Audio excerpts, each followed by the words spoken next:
Hello and welcome to France in Focus, an entire edition devoted to one of the country's greatest achievements, cheese.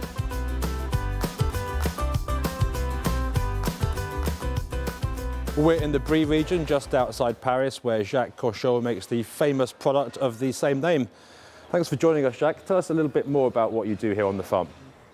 Well, you're here at the 30-acre farm owned by Benjamin de Rothschild, whose father Edmond de Rothschild wished to revive the farmhouse cheese production of Brie and particularly of Brie de Meaux with protected designation of origin at the beginning of the 1990s, when he noticed that all the farmhouses producing Brie had disappeared. And your cheeses carry the AOP label. What does that mean? Protected designation of origin is the European version of the controlled designation of origin in France and dates back some years now. Specifically, it defines a geographical zone where you find the kind of traditional cheesemakers in question, with a set of production requirements. This essentially covers the method of cheese production, most importantly the use of unpasteurized milk and also the conditions of the milk production. So it includes information about the diet and living conditions of the cows too. Thanks very much, Jacques. Well, from Brie to Camembert, another of France's star cheeses. It's one of the biggest sellers, but can consumers be sure they're getting the real deal? It's among the most consumed cheeses in France, but just over 1% of Camembert is the real deal. What does an authentic label look like? The AOP, or Protected Designation of Origin, guarantees the best cheese with the name Camembert from Normandy. But often packaging indicates the cheese is made in the region. So what's the difference? For me, it's the same thing. Made in Normandy is more authentic than just from Normandy. It's this kind of thinking that's incorrect. The truly real Camembert is from Normandy. Confusion that this cheese producer doesn't like. To meet AOP standards, there are certain criteria that need to be respected. First, the livestock. At least half need to be from the Normandy breed of cattle. Here at Philippe Messier's, all his cows fit the criteria. The breed is very important for Camembert from Normandy, the richness of the protein, and this protein is very particular. It's one of the particularities of the breed, and it's one of the best for making cheese. The next criteria, the land. The milk, like the cheese, needs to be made in certain parts of the region of Normandy. The cows need to spend 6 months of the year outside. Here, the cattle roams free and grazes 9 months a year. It's a diet that allows the cows to produce milk that's rich and is transformed into cheese without heating or pasteurization in order to provide the best taste.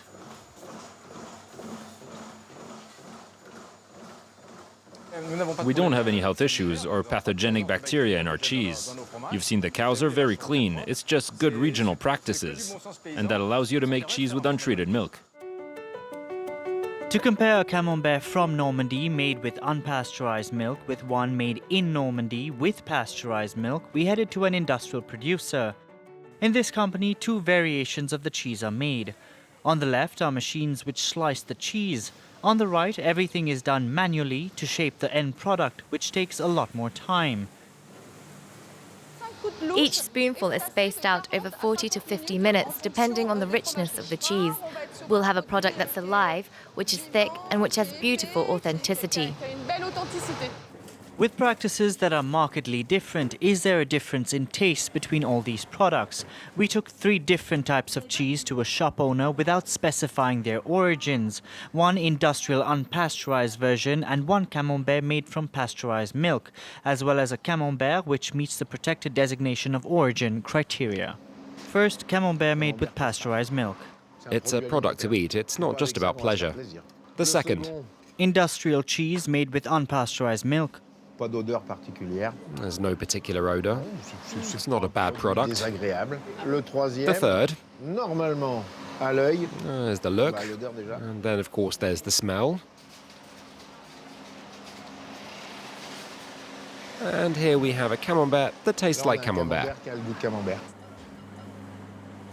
The price of Camembert varies from €1.40 to over €5, but only 1 in 13 variations of the cheese are the real deal. Well, I'm joined now by Véronique Richer-Le-Rouge, who is a journalist and author of a book on the AOP label. Thanks for joining us. In your book, you say that the AOP label is being exploited by major multinationals.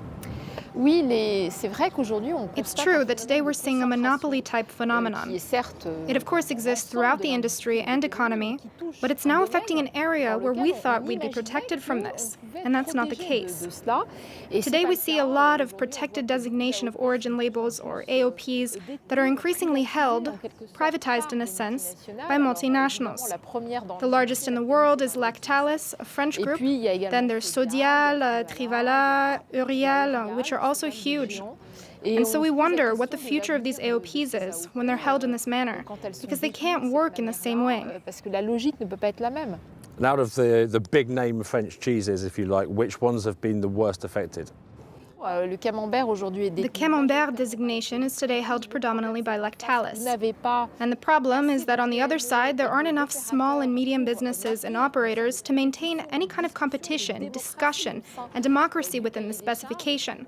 So that's a problem. The Livaro, which is a big AOP from Normandy that's also heavily impacted, is 90% held by Lactalis as well. In the Auvergne region, we have the Cantal, the Fourme d'Ambert, the Fourme de Montbrison, all cheeses that are held by two conglomerates, Lactalis and Sodial. And on top of that, these are AOPs that can use pasteurized milk, so that doesn't help the quality. 35% of all comtés are held by giant dairy producers, Sodial and Lactalis. But you also have thousands of cheese producers who work, I would say, relatively harmoniously. So it's true that the comté is a good example, but there are plenty of others that are in bad shape as well. What can small producers do to fight back? How can producers fight this phenomenon? The problem is producers that put up a good fight, for example, Beaufort, they're saying we don't want industrial goods, we're going to kick them out because we fought for what we have. So from the start, they were anti-industrial, anti-multinational. But that's not the case for many farmers. And the problem is that when you have in front of you these Goliaths that dominate the dairy sector, the marketing networks, access to refiners, which is where you sell cheese, access to big retailers, they control everything. So it's very complicated for farmers. Is it fair to say that French cheese is not as good as it used to be? It's not exactly that French cheese is not as good. It's that the legend surrounding it remains strong. So now we need to look at what's on our plates. The designation of origin offers very good cheese, but also very bad. And that needs to be said. It needs to be said because consumers must first themselves look at the labels and pick raw milk AOPs to start with, then also look at the brands, because multinationals often hide behind the brands. The purpose of industrial cheese is to produce a large volume, period. AOPs were never their objective. Véronique Richer-Le-Rouge, thanks for joining us. Merci. Well, General de Gaulle once famously complained about the difficulties of governing a country with 246 different types of cheese. In fact, France is home to over 1,200, and they're at the centre of a major industry. Let's take a look at the facts and figures. These cheeses may smell, but they certainly sell. With 640,000 tons sent abroad each year, that's 20 kilos a second, France is the largest exporter of cheese in value, second behind Germany in quantity. The industry brings in 3 billion euros, generating more than any other dairy product. At 80%, their main destination is Europe. This after the bloc harmonized its regulatory standards. French cheeses still do cross the oceans. Japan and the US are the biggest export markets. They embrace the PDO-labeled products, serving them in restaurants and luxury cheese shops. Because of shipment, costs, and restrictions associated with raw milk, however, some countries prefer to make their own cheese. And no international laws protects the French product. That's why we can find Camembert in Sweden, Tome in Canada, and Gruyère in New Zealand. Next, a solution for those whose dietary choices mean that traditional cheese is off the menu. As eating habits change, growing numbers of consumers in France are turning to vegan cheese, or as it's known locally, fromage. Camembert, Brie, Roquefort, the list goes on and on and on. France loves its cheese, and so does Venezuelan-born Mary Carmen, even after giving up dairy 3 years ago. My husband and I were looking for artisanal and gourmet products because we're both foodies. We'd just become vegans, and we absolutely wanted the same quality products we used to eat. After making vegan cheese for themselves and specialty stores for months, the pair opened the first vegan dairy in Paris in December 2016. Today, J&Joy produces 8 types of fromage, with cashew nuts or almond milk as a base. The grains are soaked to extract moisture before they're blended together.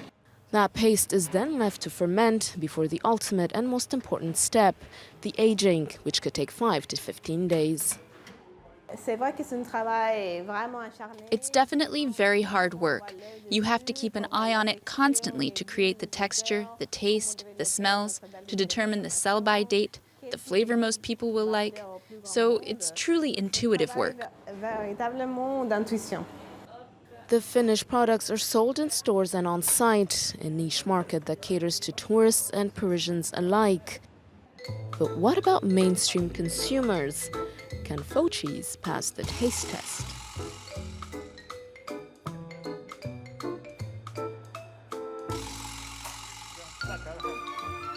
No, thank you, really.